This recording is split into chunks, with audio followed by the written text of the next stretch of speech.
4 సంవత్సరాలు అయిపోయింది గతంలో కాంట్రాక్టర్స్ ని ఏర్పాటు చేసి. వెంటనే కార్మికులకి జీతాలు పెంచాలని చెప్పి మేము ఆందోళన చేస్తున్నాం. అది కూడా తక్కువలో తక్కువ స్వీపర్కి 25,000 రూపాయల జీతం ఇవ్వాలని చెప్పి. అట్లాగే కాంట్రాక్ట్ లేబర్ చట్టం ప్రకారం సంవత్సరానికి 4 పండగ, 4 జాతీయ, 20 రోజులు పనిచేసిన దానికి ఒక సెలవు అంటే సంవత్సరానికి 15 వస్తాయి. మొత్తం 23 సెలవులు చట్ట ప్రకారం ఇవ్వాల్సింది ఉంది. కానీ ప్రభుత్వం దాన్ని అమలు చేయకుండా నిమ్మకు నీరెత్తినట్టు కూర్చున్నది. కాబట్టి అది కూడా ఏమంటే అమలు చేయాల్సినటువంటి అవసరం ఉందని చెప్పి అదొక డిమాండ్.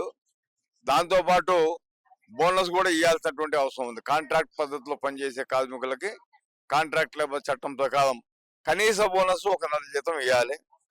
కాంట్రాక్టర్ లాభాల మీద ఆధారపడి పర్సెంటేజ్ కూడా పెంచేది ఉంటుంది. ముందు కనీస జీతం అన్నా మీరు అమలు చేయండి అనేటటువంటిది ఒక ప్రధానమైనటువంటి డిమాండ్ కింద పెట్టుకొని, అట్లాగే యూనిఫామ్ అంటే ఆసుపత్రుల్లో పనిచేసే వాళ్ళకి యూనిఫామ్స్ కంపల్సరీ వేసుకోవాల్సి వస్తుంది. ఆ యూనిఫామ్ మీరే తెచ్చుకోండి అని చెప్పి కాంట్రాక్టర్స్ వీళ్ళ దగ్గర డబ్బులు తీసుకొని యూనిఫామ్ ఇస్తున్నారు.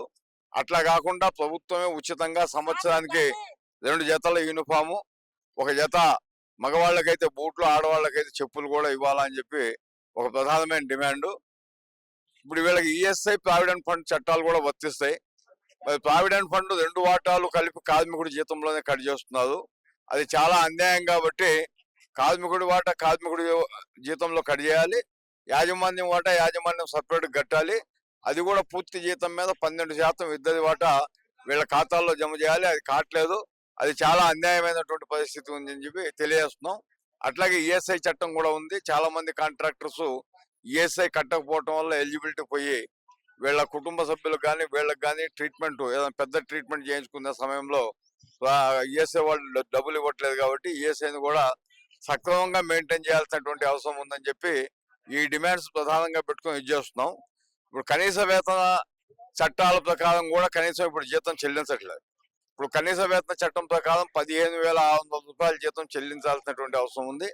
మరి దానికి ఇప్పుడు 11,000 మాత్రమే ఇస్తూ పిఎఫ్ 2 వాటాలు కార్మికుల జీతంలోంచి, ఈఎస్ఐ 2 వాటాలు, పిఎఫ్ 2 వాటాలు కార్మికుల జీతంలోంచి కట్ చేస్తూ కార్మికులకు అన్యాయం చేస్తా ఉన్నారు.